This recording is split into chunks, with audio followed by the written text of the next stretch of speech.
into the program along with three of my colleagues. We were the first class. Dr.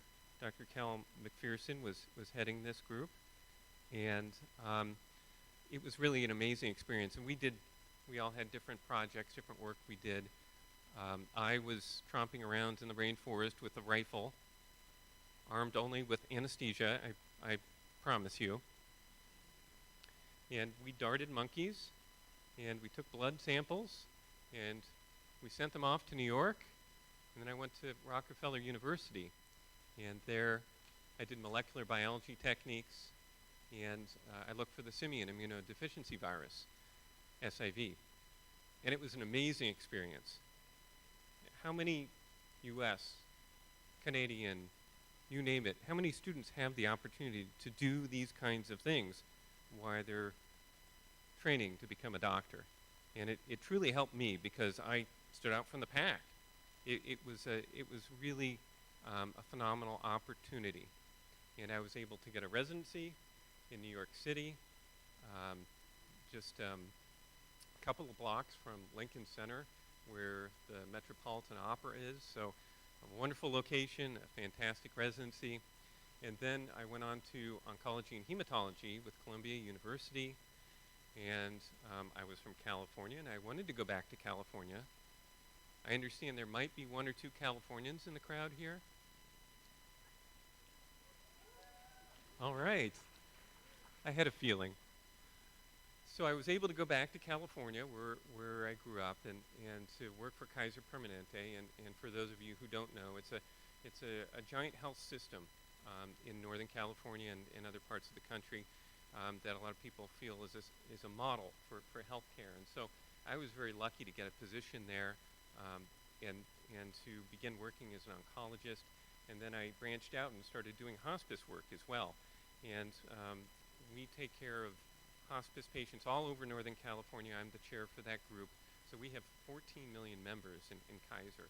And so it just boggles my mind even to say that right now. It's hard to wrap your mind around. And I don't say this to brag or I'm wonderful or anything. The reason I say this is because St. George's is wonderful. Because without St. George's, this opportunity would not have been available to me.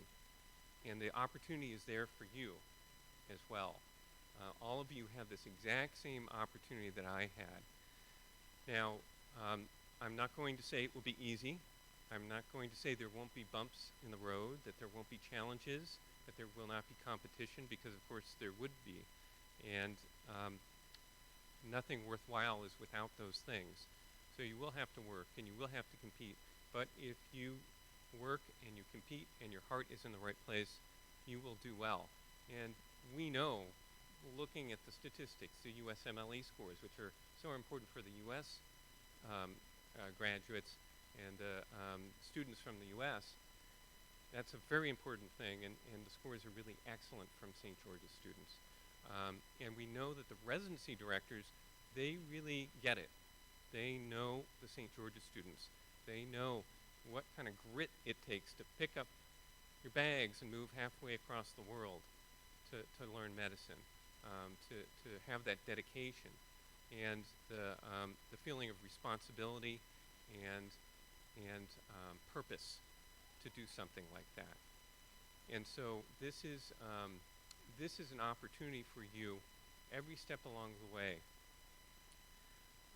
I do just want to throw out a couple of thoughts that I've developed over time. I have seen from the beginning to the end, what do you need to do to make it in your career? And it can be a treadmill. You know, first you do A, then B, then C, and you got to pass this class and that class, and you need a residency. And it sometimes seems like you're never quite there. It's very easy to lose your perspective of, well, why am I doing this? Why am I doing this in the first place? And what helped me was I looked inside and thought, why did I start this process? I wanted to see patients. I care about people. I wanted to relieve suffering.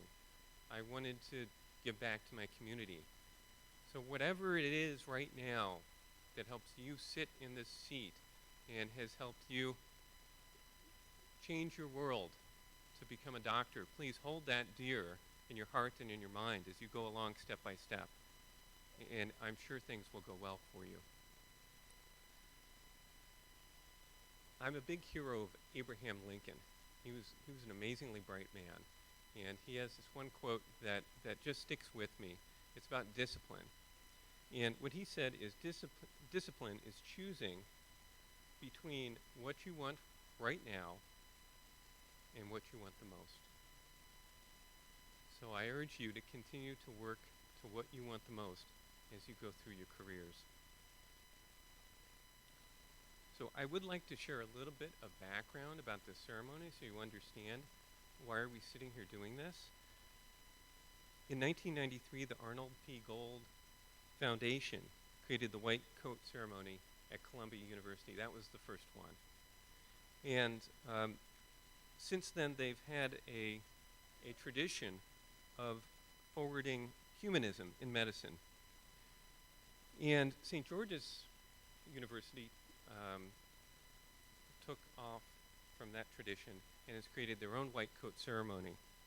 And this has been going on since 1996, and it actually predates the majority of the programs in the U.S. that have been doing this. In 2003, the Gold Foundation came up with the Gold Humanism Honor Society, and this is an international society all across the world. It's dedicated to the promotion of humanism and professionalism and ethics in medical practice and education. Unfortunately, Dr. Gold passed away earlier this year, but he was at the ripe age of 92. He was well known as a master diagnostician, but really what his legacy will be his undying advocacy for humanism in healthcare, touching patients, making a difference. St. George's University was lucky enough to have Dr. Gold and his wife Sandra as white coat ceremony speakers in spring 2005. Our chapter subsequently decided to start the Humanitarian Student Organization in 2009, and this allows basic science students to engage in activities that promote humanism by reaching out to SGU and to the Grenada communities. And this is encompassed under the bioethics department with Dr. Cheryl Cox McPherson, who's here today and who has done the planning for these white coat ceremonies for many years now. The chapter members are nominated by their peers and inducted during the third year of training when they participate in a chapter project. And of course, this is to promote humanism. Our newest members were inducted in June 2018, and they're listed in your program if you'd like to see who they are. That said, I would like to welcome to the podium Dr. Glenn Jacobs, who's our provost of St. George's University, and he brings greetings from the university administration.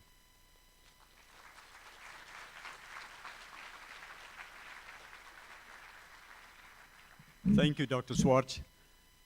Once again, good afternoon and welcome.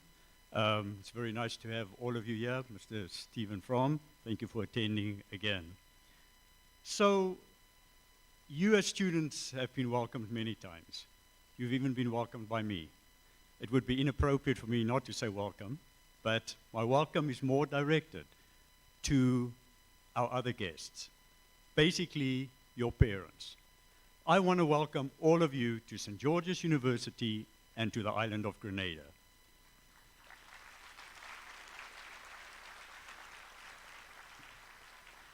It's a pleasure for me standing here and being able to just make a few comments and speak to you. When I look at the students sitting here and you look at your student, you're obviously thinking about a path that they've walked and that you've walked with them to be here today. Now, I don't know what's that path. I don't know what it looked like. But I do know for some it was much harder than for others. Some did it with the help of their parents, and some of you did it on your own. But most of the parents here today, they were part of you. That's why they're here again today. And they're here to support you. This is actually a really special moment. In itself, it's already an accomplishment. Yes, you're not a physician yet. This is the beginning. But you're here. And you waited a long time to be here. And I want to congratulate all of you for being able to attend this great session, the ceremony with us. Congratulations.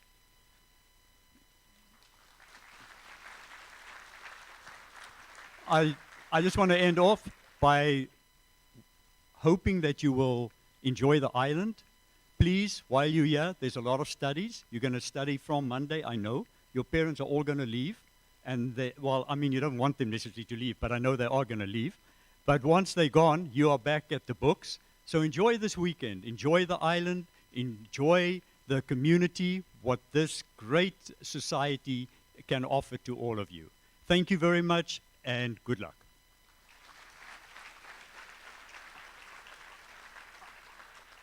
I would now like to introduce our president, Dr. Richard Glenn Olds.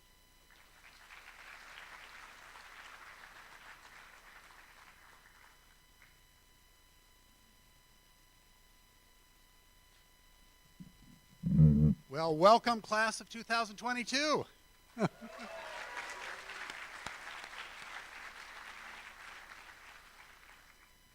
Well, this is the white coat ceremony. Is a very special ceremony, especially for physicians like myself, as it does mark the beginning of your professional career. But I have some good news and bad news for those in the audience. First, the bad news. In a few minutes, you're going to put on that white coat. And unfortunately, you're not going to be a bit smarter than you were before you put on that coat. Because the white coat in itself doesn't really do much for your career. But on the other hand, the symbolism of the white coat will be important for you for your entire career. Think about what society views on medical students. Once you don that white coat, you're allowed to do incredible things that no one else does.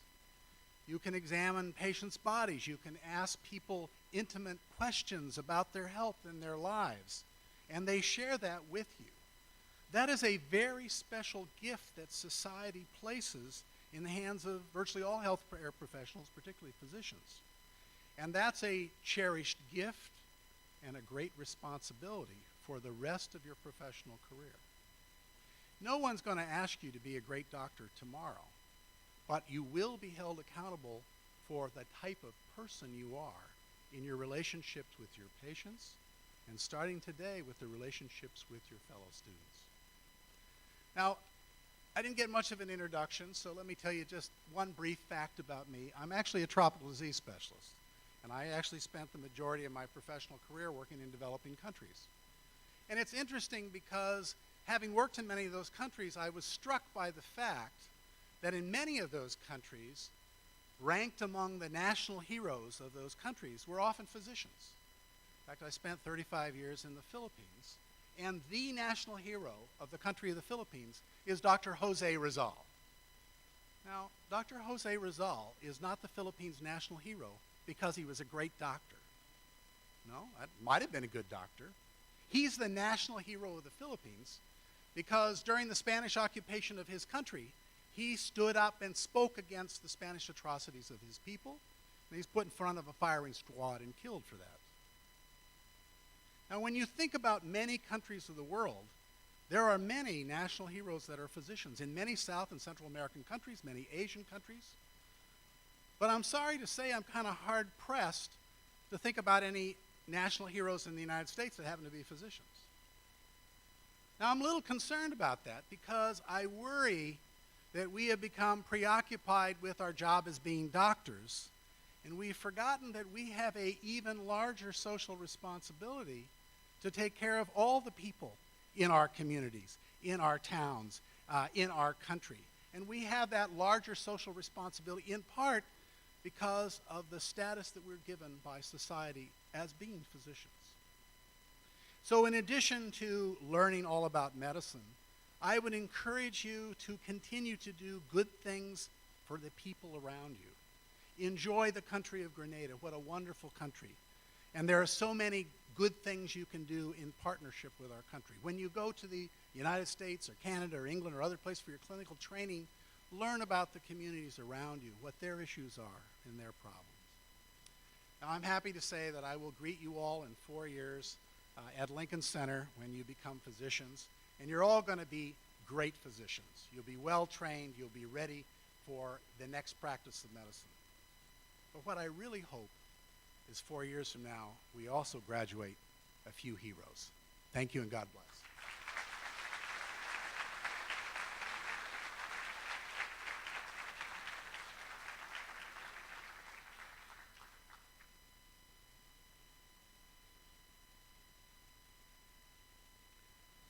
Thank you, Dr. Olds. That was really very, very moving, and I really liked how you also brought up that there are a lot of things to offer in Grenada.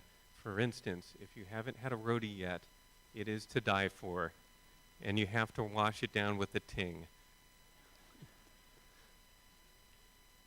So now it's my pleasure to introduce Dr. John Cush, Jack to his friends, who is just a preeminent physician in the country. He is also a St. George's graduate and was in the second graduating class.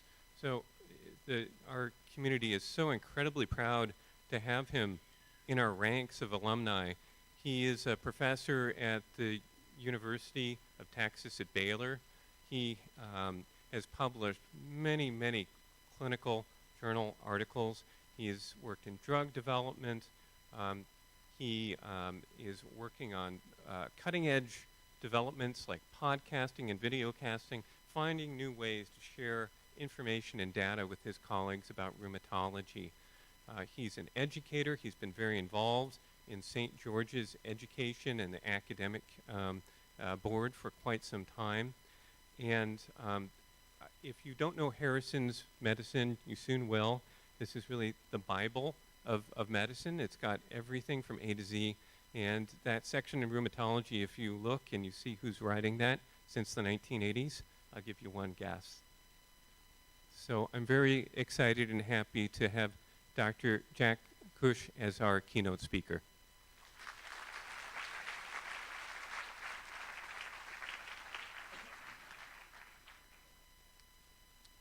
Corey, thank you for those kind words.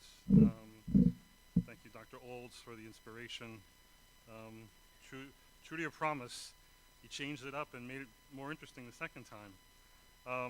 So yes, I'm a graduate. I'm a proud graduate of St. George's, much more so than anybody I know, and I wish it was a competition. Like as Corey said, this is the place that delivered my dreams and gave me the opportunity, and I'm forever grateful, and I've spent most of my career working with the school to try to make it better for you, because you're going to do the same thing for the people that are behind you. So when given the opportunity to come here and talk at the White Coat, I thought a lot about what I should talk about, and I wrote down a lot, and I came up with a few things that I thought were interesting, like sand. If you don't like sand, you're going to have a hard time in medical school. Heat. If you don't like the heat, you're in the proverbial kitchen, and if you're waiting for the air conditioning, it's not going to happen. And then pressure. Oh, don't worry, there's no pressure in medical school. That's not a problem. Well, actually, I want to tell you about pressure, and I want to tell you about the school's greatest commodity, which is you, the students. I still think it's our greatest asset. Your desire, your intensity, what you will accomplish the next 4 years is just amazing and inspiring, and what's even better is what you're going to mean to each other. Classmates become incredibly important. My class is 191 students. I can tell you where about 100 of them are right now. I think I know what they're doing, because you kind of hear and you stay in touch. It's going to be harder in your class, but it's important. Your classmates, the people you're sitting next to, are really, really important. I want to tell you about pressure and Ruth, a classmate of mine. She was right there from the start. We only had 9 women in our first class. Women are taking over medicine, and that's an important thing, an important advance. But Ruth was part of the minority, and she wasn't the strongest student and had the strongest spine, if you will. She didn't have a lot of confidence. She was a little shaky, She worried a lot. She worried about things that she didn't know. So she joined a small study group that I ran on biostat, which meant that I had taken the course and passed it and had a calculator. So, and you know, Ruth she got by and she did well. But again, she was this timid woman who I really kind of worried about in that first year. Fast forward into the third year of residency in internal medicine. I'm the chief resident. I'm walking down the hallway en route to something unimportant, and I see Ruth, who's now an oncology fellow, and she has a surgical resident pinned up against the wall, and she's poking him in the chest and saying, "You're gonna do the biopsy, or I'm gonna kick your butt all the way down to the OR." I mean, shit, and I'm thinking, oh my God, Ruth, you've come so far. It was the best part of that day. And that's the growth that you will all experience. So the other thing that's great about the school is its faculty. Again, it is their job to make you smart. It is their job to make you sweat and make you miserable. And you should go with the flow and try to figure out how you're going to learn this. Teaching medicine and learning medicine is not easy. There's no one way to do it. And this is not Burger King, and you don't get it your way. So learn to conform, learn to fill in, and do your part. So when trying to figure out the rest of the talk, because it kind of stopped right there, a few days ago I read a great article in the Journal of the American Medical Association, JAMA. The August 28th edition has a sort of viewpoint. It's a letter, in fact, and it's written by a university professor from the University of Chicago. It's entitled "Advice for a Student Starting Medical School." This is great. I just have to read this. I'm done. So, but it really is great because it's got lessons in it. And so I'm going to read this to you. I've excerpted some of it, so it's not going to be too long. The author, Adam Sifu, who's, again, an internist, he writes, "I sat at my desk trying to write a letter to the daughter of my two closest friends. I've known her since she was born and mentored her on her pathway to medical school acceptance. My intention was to write a letter that would inspire her as she embarked upon this medical career. However, I struggled to find the right words. In searching, I looked up and there was this painting on the wall, a gift from a patient. It's been there 25 years. So let me tell you about the patient who gave me this inspiration and what the drawing means. So I met E, the patient, during my internship in 1993. E was a struggling artist. He was homosexual. He was concerned he may be infected with HIV. After taking his history and doing an exam, I recommended HIV testing. He replied, "Not gonna happen." I was sort of surprised by this, right? We argued our positions on HIV testing, but ultimately the patient would always decline. This was to become the script that we would reenact every 3 months for the next 3 years during all his follow-up visits. At each visit, I would take care of business, refill prescriptions, and then recommend HIV testing, and he would again say no. So even though I considered these visits fruitless, we had become friends over time. A year after I completed my residency training, I got a call from E. He was breathless. He was sick and had been so for a week. We met in the emergency room. He was admitted to the hospital. He was diagnosed with pneumocystis pneumonia, an opportunistic infection that afflicts the immunosuppressed and those infected with HIV. The story has a happy ending as his pneumonia and his HIV were treated, his health and his immune system were restored, and life went on. He was back at art. Let me tell you again about the drawing that brought all this up. From that comes 3 lessons. Lesson number 1, often the most important service we provide a patient is not what we think it is. While I thought I was failing the patient, I wasn't actually informing the patient. I was forming a therapeutic alliance with this patient that would enable him to reach out and trust me when he needed me most. This obviously did happen. Medical students don't know much, and you're not likely to make that big diagnosis that challenges other people. But at this point in your training, you do have a lot to offer. You have time, interest, curiosity, and great ideals that can be put to good work. You have a great deal to offer patients, therefore.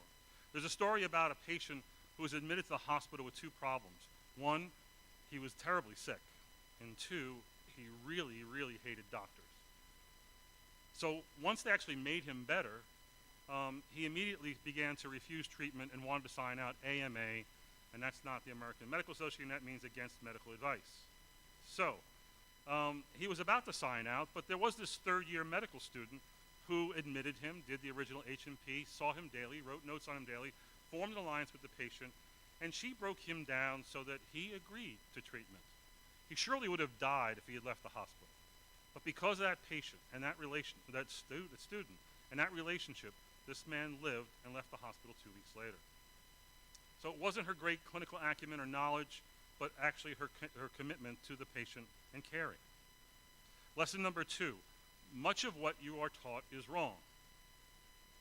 A little scary since you're just starting, but you should know that even your most committed and brilliant teachers will teach you things that will later become known to you as being false. And when I say wrong, I mean wrong.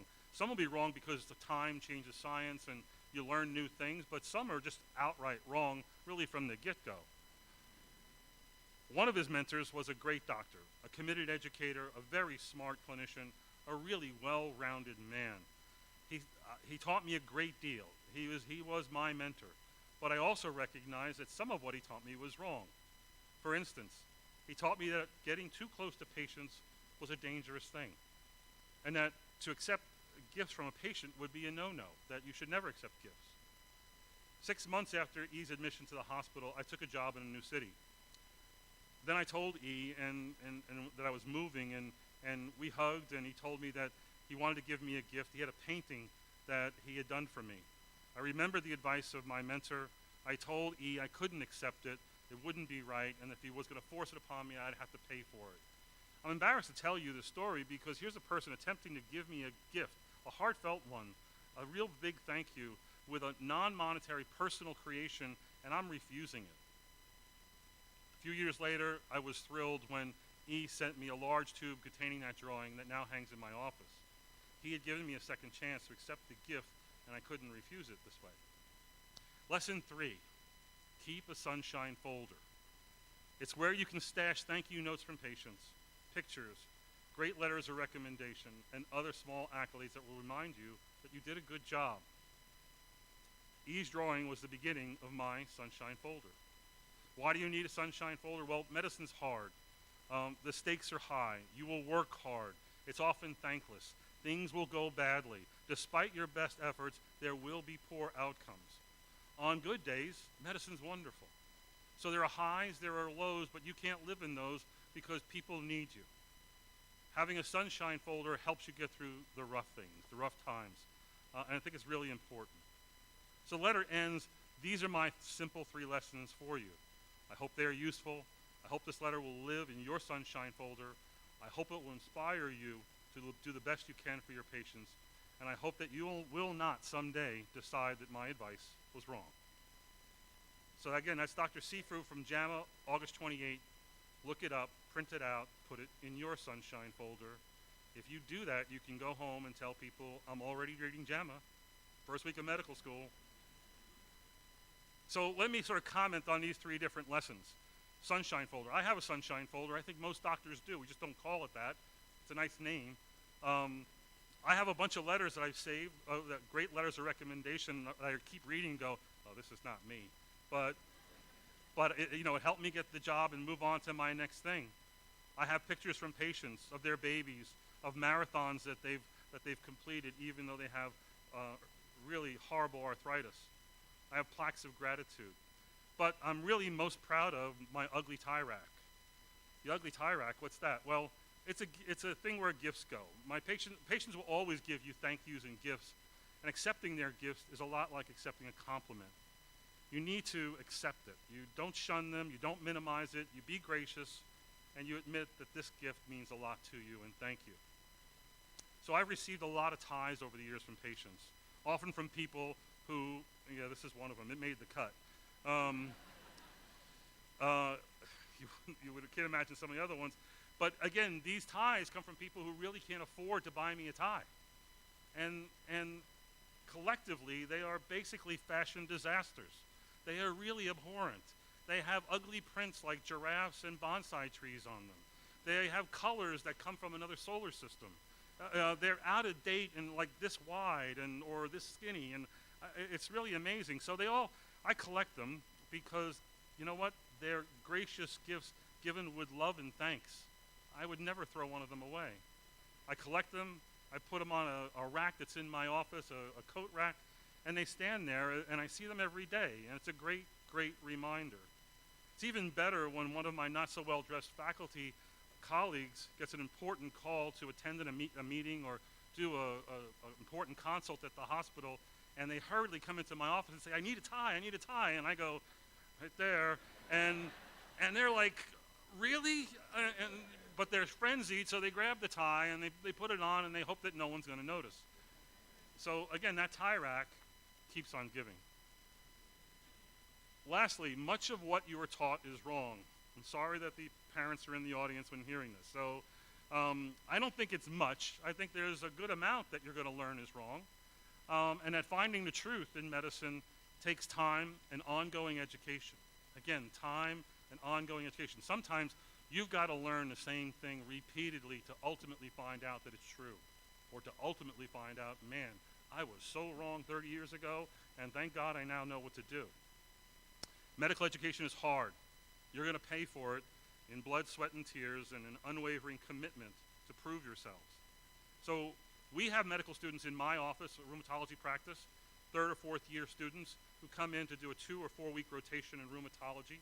We hope that during that stint we teach them more than just rheumatology. Some students are absolutely amazing. Some, on the other hand, are intellectual speed bumps. They're just shockingly bad. We recently had one such award winner who was lackluster in everything he did. His write-ups were half-fast. He shunned learning opportunities. He admitted he doesn't like reading textbooks, and he frequently said, I don't know. And he started the rotation telling us he was going into dermatology and was destined for greatness. So thankfully my partner was sort of mentoring him because he would not have survived a few days with me.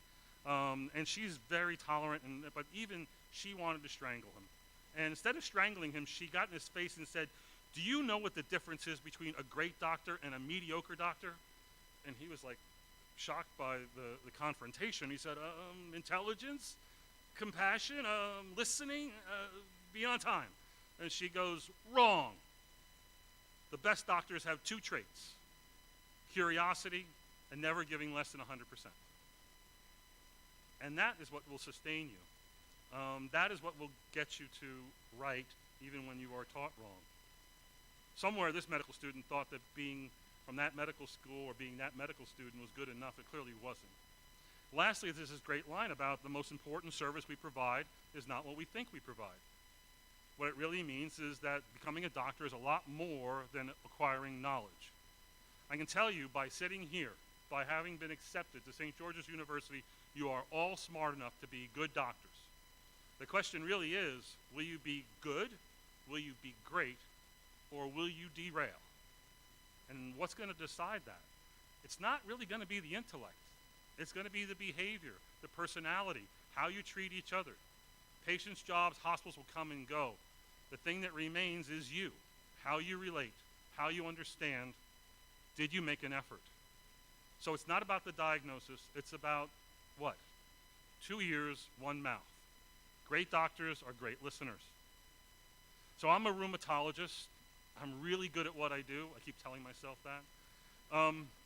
And I really, at this point in the game, I can pretty much go in, see a patient cold, and I have the diagnosis in 90 seconds, 90% of the time.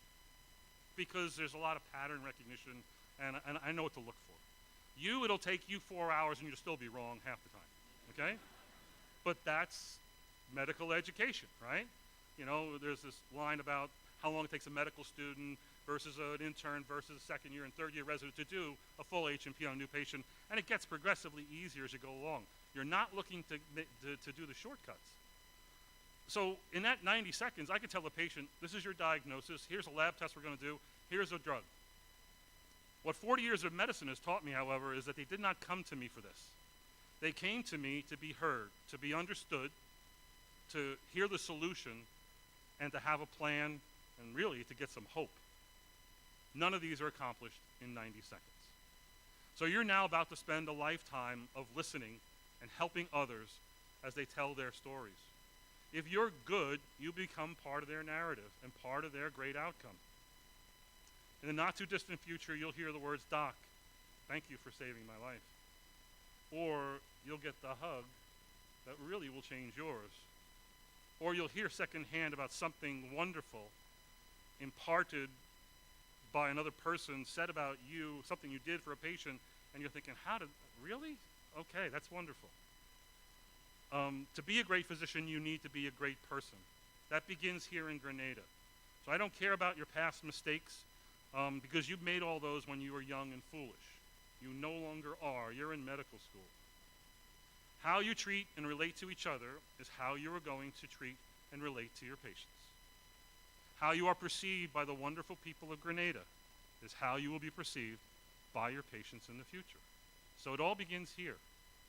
And yes, you're going to be stressed out, it's going to be difficult, but again, keeping your cool, learning how to manage. It's really difficult, but it's part of the education.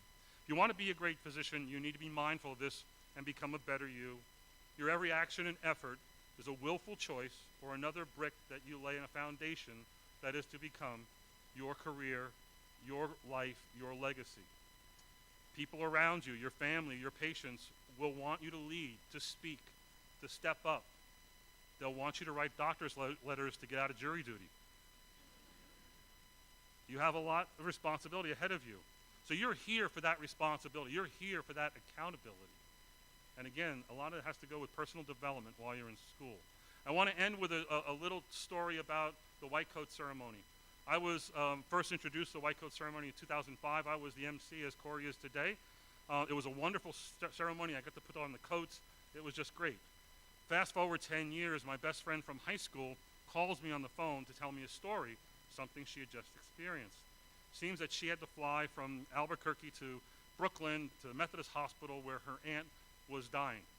It turns out her aunt did die about a week later. It was a tough trip for her. And in the aftermath, she said that she was decompressing and thinking and trying to get it all together. And she sort of wandered into the elevator at the same time the internist who took care of her aunt did. And she turned to the internist and said, "Dr. Sharma, you were amazing. My aunt loved you. The family can't thank you enough for what you did for us. I mean, you were just so attentive. You know, this was really hard for us, but you made it as easy as possible." She asked Dr. Sharma, "Where did you go to medical school?" Dr. Sharma said, "St. George's University." She said, "Well, do you know Charles Modica? He's a friend of mine." She said, "You mean Dr. Modica? He's the chancellor of the school, you know." She goes, "Yes, I know." She says, "Well, maybe you know Dr. Cush." She said, "Oh my, yes, I know John Cush. He spoke at my white coat ceremony. He put my white coat on me." They both were sort of marveling at this sort of coincidence. And she went on and said, "It's not just that. As he put the white coat on me, he leaned forward, whispered in my ear, 'I know you're going to be in the top 10% of your class.'" She was surprised. She was rattled. She was excited. She didn't know if this was a prediction or a challenge. But she told my friend that this was sort of the moment, the example that encouraged her and inspired her when she ran through those tough times in Grenada and her clinical training. And she ascribes it to those few words that were uttered.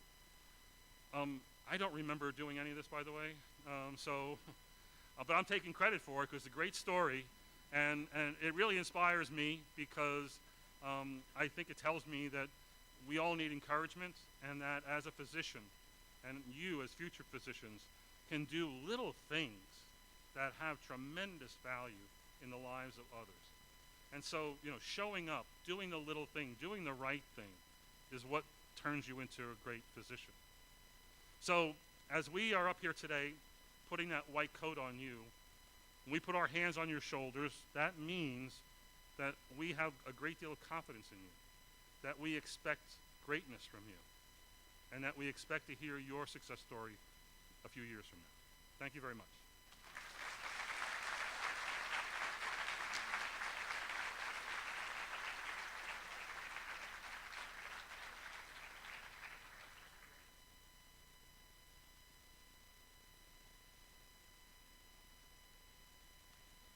Thank you, Dr. Kush, for a terrific speech. So many great pearls in there, just phenomenal. I do have to tell you, I will raise your tie rack 6 shirts made by various patients to do with various kinds of cancers with expletives that I cannot repeat right now. I do still have them all in my office, yes. The other thing that really touched me about your speech was when you spoke about um, what it means to be there, present for your patients, and you know, what makes a good doctor. And I think that is so true. And I know that's a couple of years down the road for you, and you know, it seems so far away. But you can't start too early thinking about these things. And I see second opinion patients all the time. And is it because that the doctor offered the wrong chemotherapy drug? No, almost never. Is it because they told them something wrong about their cancer? No, no. It was all by the books perfect. But they didn't do something which is usually not in the books. They didn't listen. They didn't talk to their patients. They were not honest with them about their expectations, whether the news was good or bad. And this is what makes a difference between a passable doctor and a spectacular doctor. So thank you so much for sharing those words of wisdom. That was really fantastic.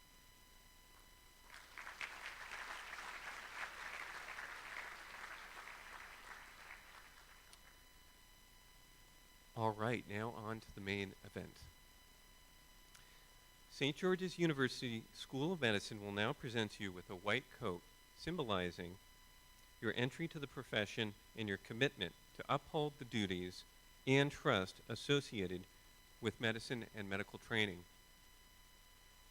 To assist our keynote speaker and myself with coating you, I will now invite several faculty to join us on stage. Our coders today include Dr. G. Richard Olds, President of St. George's University. Dr. Doland Noel, Associate Dean, Clinical Studies, Grenada. Dr. Morono Suko Pertab, Director of Metro Dora College. Dr. Dion Forrester, Associate Director of Metro Dora College. Dr. Faimeta Soa, Associate Director of Curie College.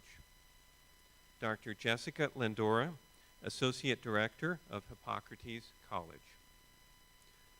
Dr. Nakoka Fletcher, Associate Director of Peabody College. In recognition of our international enrollment, the Grand Marshal, Dr. Barbara Landon, will call each student by name and state their country of birth. I would request that all of you hold your applause until each group of students has been coded, and that we also request that you not approach the front of the stage no matter how much you want to get that Facebook shot. We'll have an opportunity later, and we would like to keep the front of the stage clear. And if you could just unbutton your coats before you come to the stage, we'll be all set.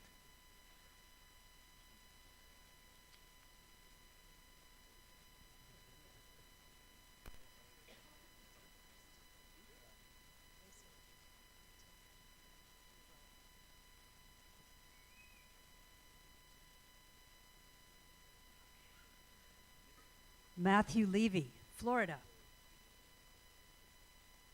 William Jenkins, Ontario.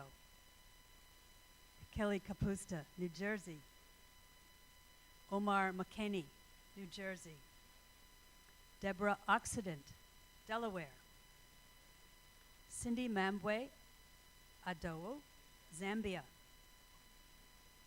Precious Ordili, Nigeria. Gloria Ifioma Ogu, Nigeria. And Robert Mendenhall, Virginia.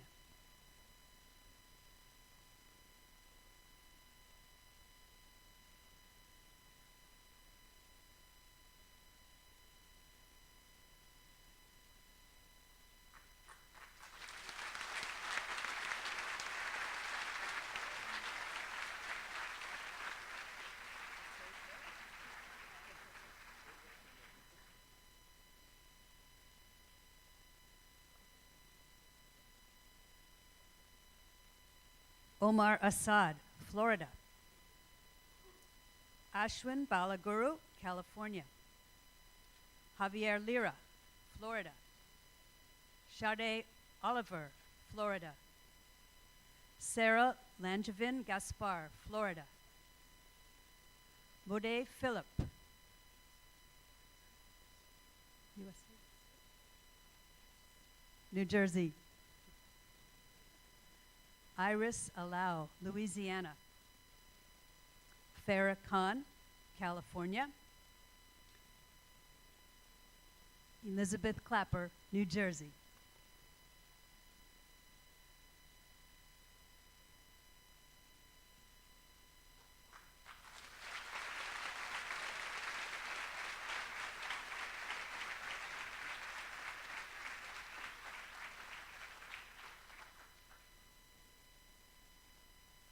Sarah Nam, California.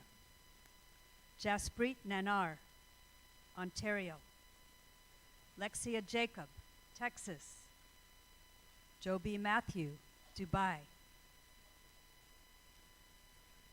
Abhishek Manikala, New Jersey. Asher Lay, Massachusetts.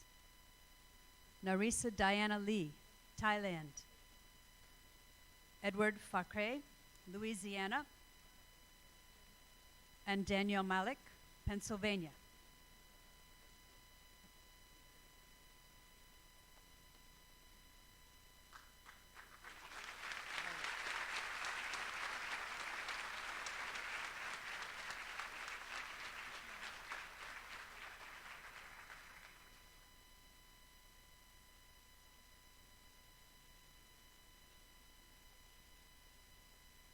Christopher Costa, New York. Anmar Obidat, New York. Boris Livitz, New Jersey. Francesco De Salvio, Italy. Alice Sonino, Italy. James Nutai, New York.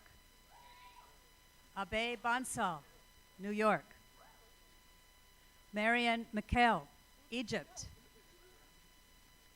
Marina Ibrahim, New Jersey.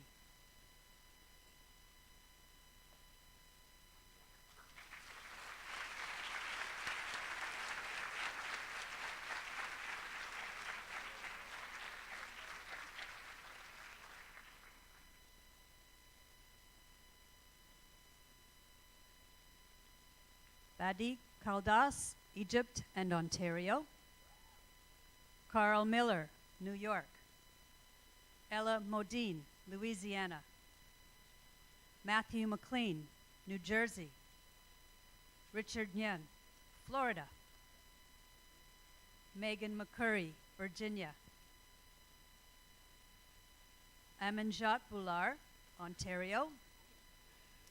Dana Nadim, Pakistan and Ontario. And Matthew Mernin, Pennsylvania.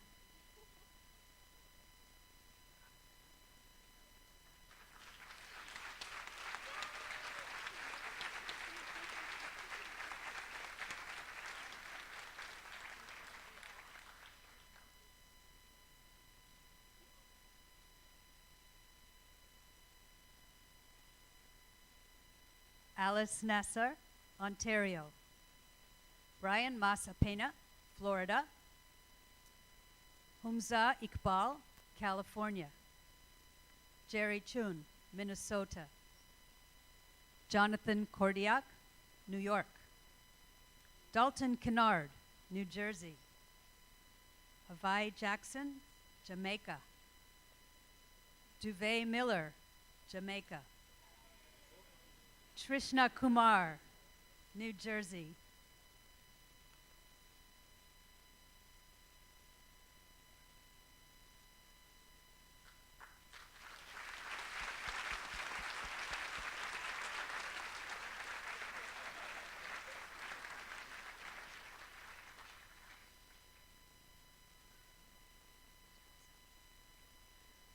Sadhana Chalasani, District of Columbia.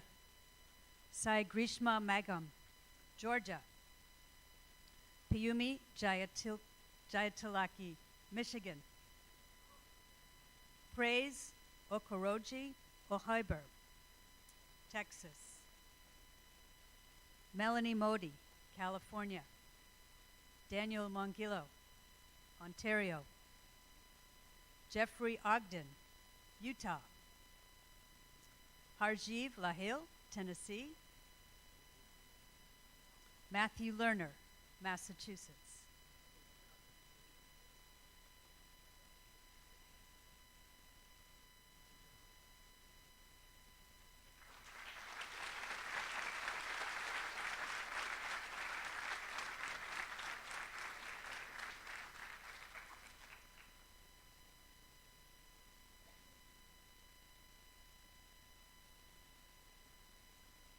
Alex Mangan, Minnesota. Panayotis Jusakos, Florida. Joyce Opara, Texas. Kalia Cheyenne Moreau, New York. Rachel Kersner, New York. Olivia Leahy, Ohio. Ashley Mangajas, Nevada. Jared Morris, India and Ontario. Eric O'Neill, Virginia.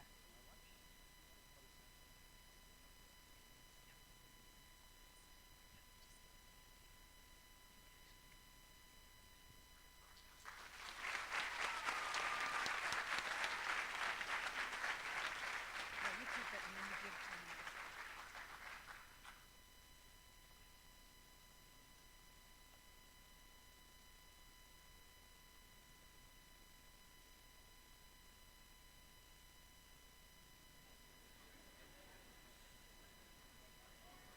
Jacob Levin from Virginia, being coded by his legacy alumni, Dr. Leonard Levin, class of 1983.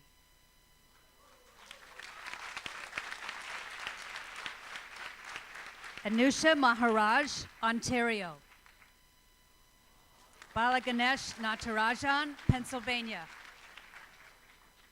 Shanli Mohammed Khani, California. Michelle Wynn, North Carolina. Marie Luke, Florida. Lindsay Appleman, New York. Jusjeet Multani, India. Sasawat Kumar, India. Anthony Martins, New York. Lynette Negron, Cuba. Oops, I'll read yours again.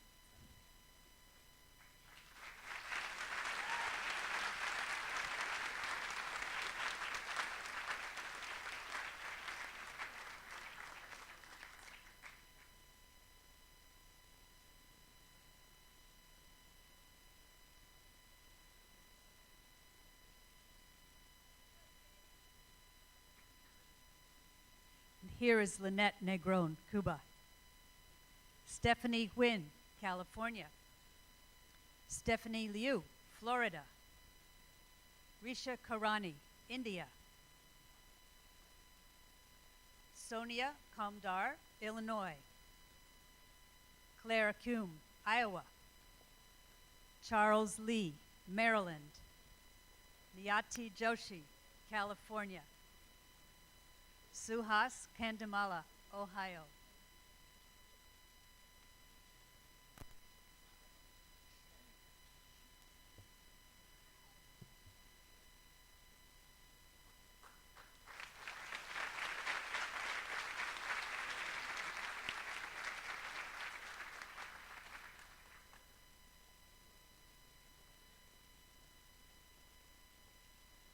Xiu Liu, China. Wenkai Ma, New York. Patrick Howarth, being coded by his legacy alumni, Dr. David Howarth, class of 1983.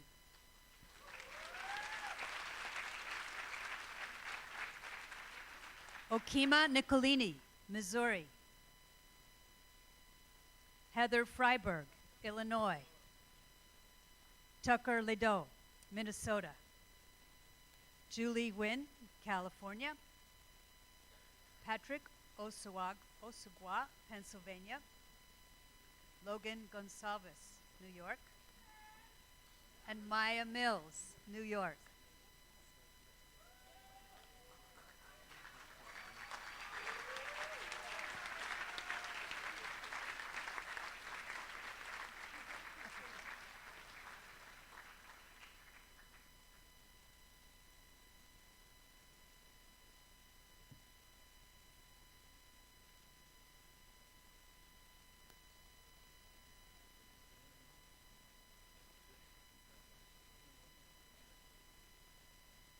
Quentin Covington, Florida.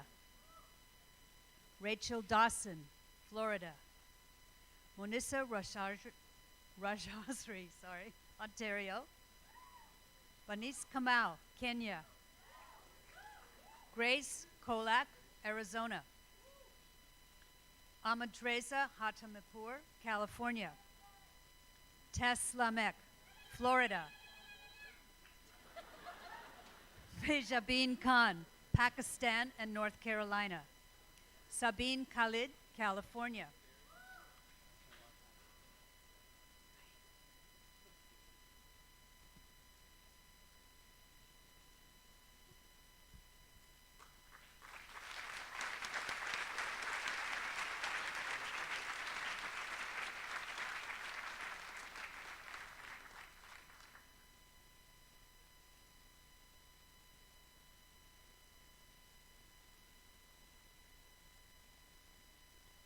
Samal Musle, Minnesota.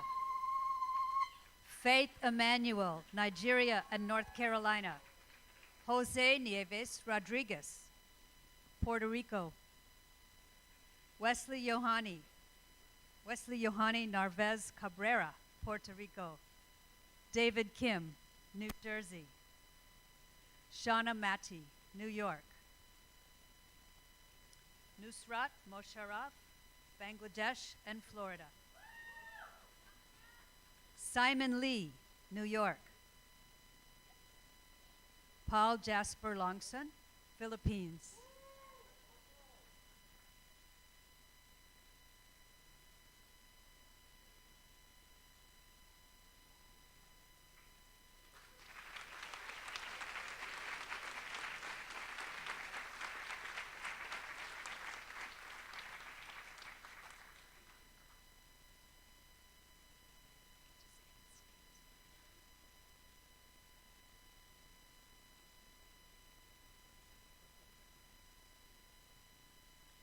Ridwan Kazi, Hawaii.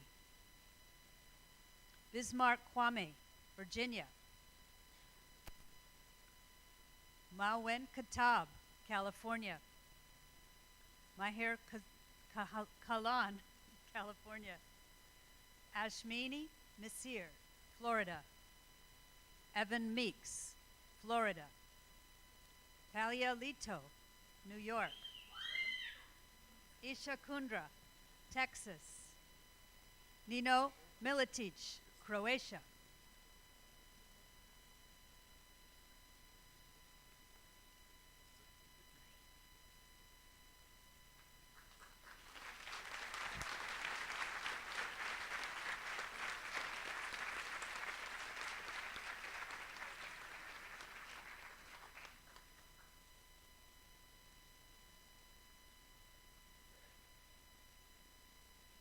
Camilla Janica Kempinen, Florida. Ogichi Nwosu, Illinois. Tina Wynn, Alberta. James Luster, California. Michael Jusak, New York. Holly Langdon, New Jersey. Tamara Mangal, St. Lucia and Florida. Medisha Mitchell, Connecticut. And Garrison Myers, Texas.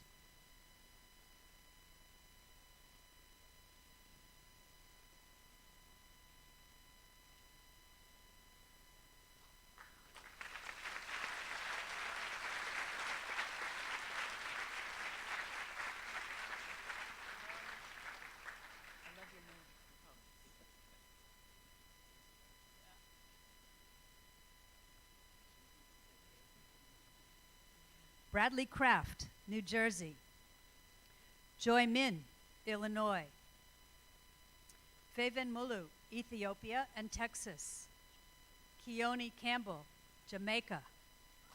Woo Jin Lee, Ontario. Kiana Jackson, Florida. Christina Mandala, New York. Andrew Conniff, New York. Carmen Kasma, Syria.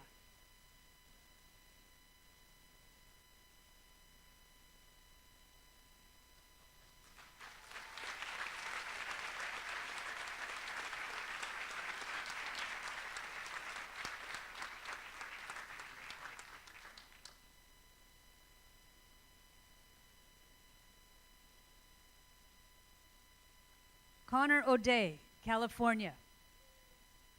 Alexi Macias, Connecticut. Sid Mohammed Naim Nahidi, Ontario and Iran. Hoftefa Katana, British Columbia. Amani Johnson, Virginia. Alex Learison, New York. Finn McCants, Alabama. Ishank Gupta, India. Babasoji Ilidari, Louisiana and Nigeria.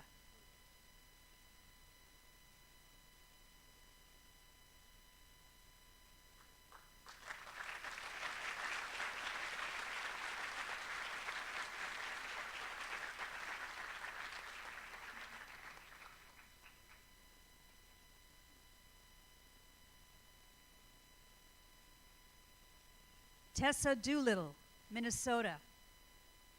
Sharon Birech, Kenya and Ontario. Mario Lera, California.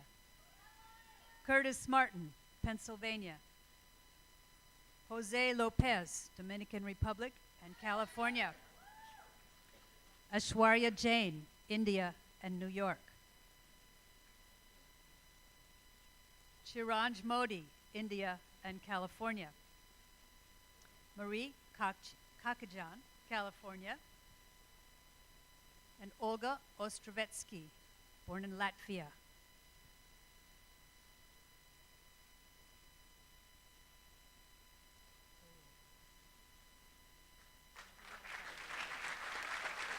So musical.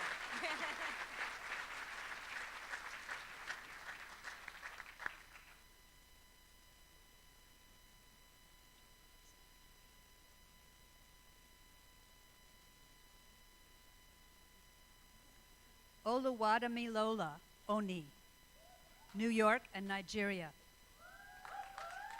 Alexander Netol, Michigan. David Kim, Washington. Matthew Gutzmer, Nebraska. Ramsey Jaber, Nebraska. Dominic Lopez, California. Christopher Labadia, New Jersey. Elma Joseph, Massachusetts, and Taylor Lott, South Carolina.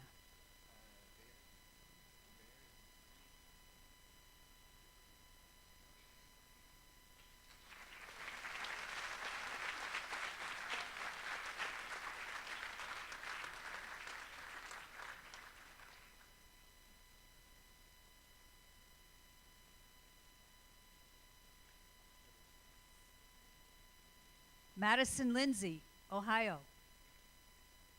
Katerina Kokoris, New York. Chinenyenwa Okoye, Georgia. Brittany Nelson, California. Sorbari Laben, Nigeria. Gabrielle de Guzman, New York. BK Oskan, New York. Mabel Arthur, Ghana. Chigozirim Anyam, Nigeria.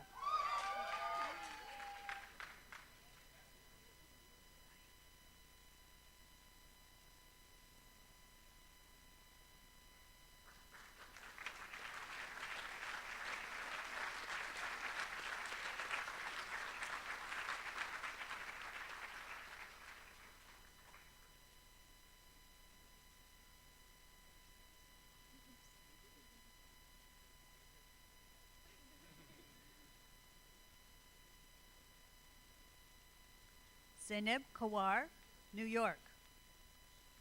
Aisha Mahmood, California. Chelsea Nyampinga, Rwanda. Shresh Bardwaj, India. Obadullah Nuri, California. Brandon Goldson, Jamaica and New York. Lori Wynn, Texas. Juliet Cotis, Ontario. Ramina Manuel, Maryland. Michael Klom, New York. Oh, Michael, wait.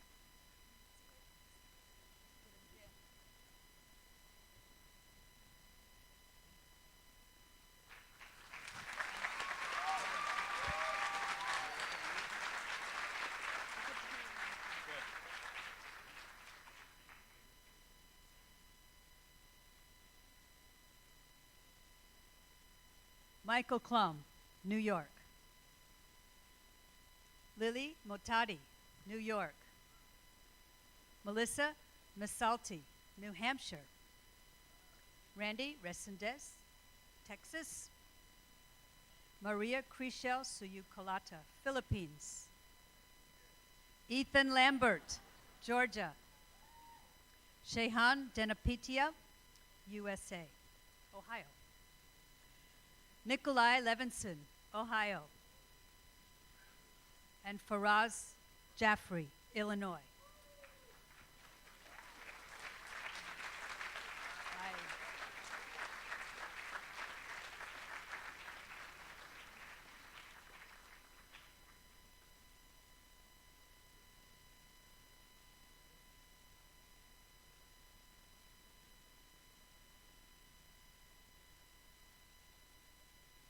Ashley Thacker, Missouri. Dariji Nesaratnam, Massachusetts. Carolyn Magala, Georgia. Michael McHale, Egypt. Sarah Majidian, California. Marielle Katz, New York. Dia Kazmi, Massachusetts. Edward Jung, New Jersey. Alexander Mayone, New York.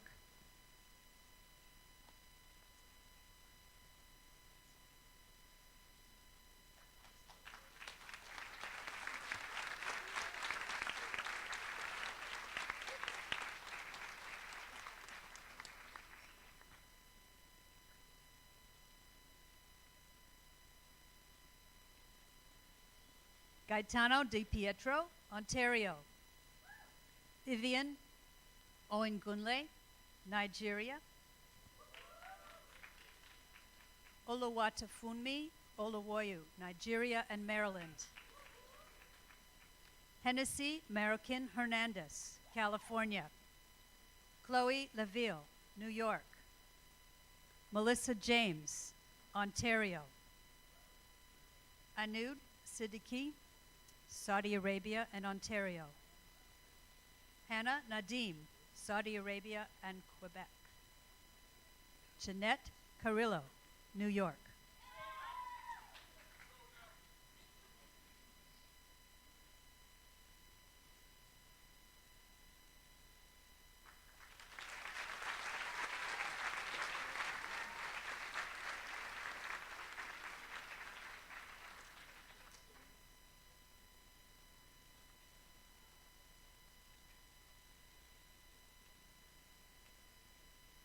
Caitlin Shepard, New York.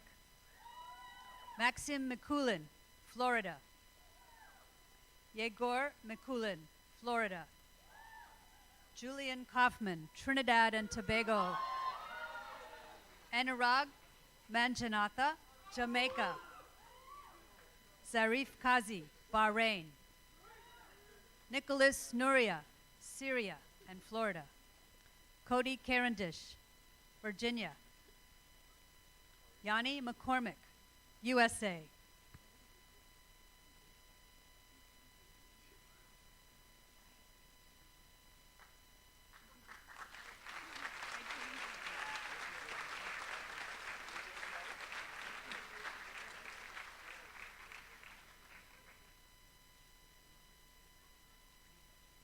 Daniela Otero, Colombia. Nicolette Murray Bruce, California. Shilpa Kamani, New York. Zachary McMahon, New York. Lisa Ikinya, Kenya. Gwendolyn Lim, Philippines. Batsu Olo Oribi, Nigeria. Chukwemeke Kalu, Nigeria. Chinenye Kalu, Nigeria.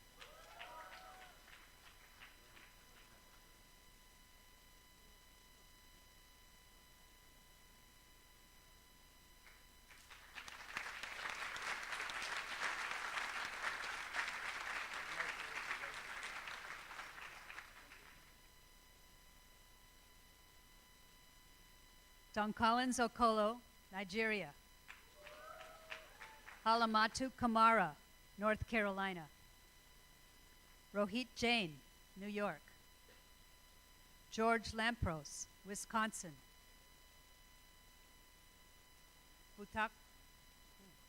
Bukhtawar Khan, Pakistan and Ontario. Hassan Khan, Illinois. Colin O'Donnell, Connecticut.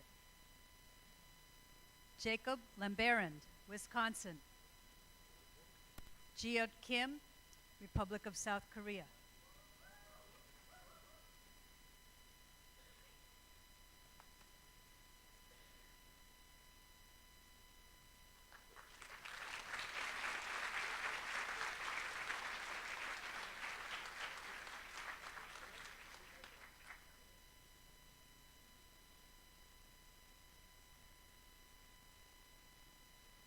Corey Laskanik, Delaware. Kimberly Monteferrante, New York. Samantha Moore, Florida. Linda Imafidon, New Jersey and New York. Sophia G, Republic of South Korea. Shinrong Kim, Republic of South Korea. Kimberly James, New York and Grenada. Jesus Hernandez, California. Ibiranka Otushile, New York.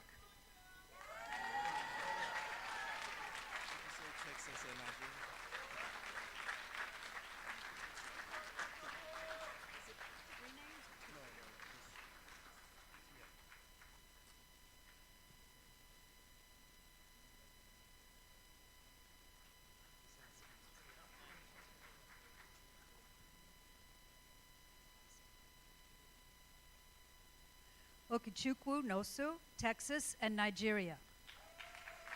Obina Obanichi, Maryland.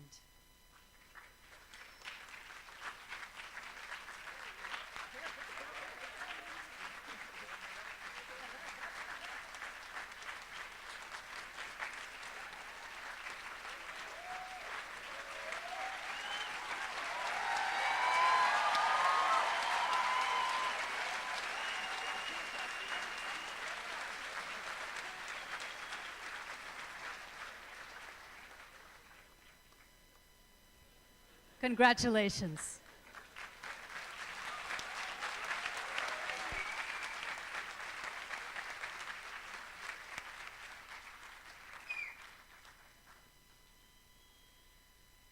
At this time, I'd like to invite the students and all physicians present to stand to recite aloud with me the professional commitment listed in your program. The commitment was written by a student task force in 1995 and has been recited at every School of Medicine white coat ceremony since we began holding it in 1996. So some of you may know that we have a YouTube feed live here. Just in case it's not working, I'd like you to speak loud enough they can hear you back home. Today is the beginning of my medical education and training as a physician. I acknowledge my responsibility to continue the pursuit of knowledge and understanding until that day when I will cease to be a practicing physician. I am entering training for a noble profession in which my interest must always be subservient to those who may seek my assistance. I must be ever conscious of the value of my fellow health professionals and treat them with respect at all times. My classmates at St. George's University are now my colleagues, and I owe to them the same support and encouragement to achieve their goals as I hope to receive from them. I will work alongside my colleagues and professors with tolerance, compassion, and honesty. I acknowledge my obligation to adhere to the University Honor Code and to conduct myself with integrity and in an ethical manner at all times henceforth. I shall do all within my power to show in myself an example of all that is honorable and good throughout my medical career. It is a privilege to have been given the opportunity to become a physician. May I ever be conscious of that privilege and never abuse it. Well done.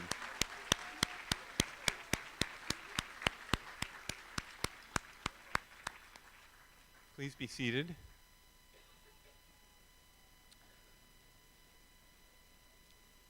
On behalf of St. George's, I would like to thank the Arnold Gold Foundation for the Humanism in Medicine pins placed on each student's white coat. Thank you, students, families, faculty, staff, and administrators for your support and presence at this ceremony. And thank you especially to all the parents and family members who've traveled such long distances that we just heard about to be here today. You are all invited to a reception at the Lewis and Marion Monica Hall. I ask that you remain seated and keep the aisles clear until our dignitaries, followed by administrators and students, have exited as ushers lead them out of the building. Thank you again for coming.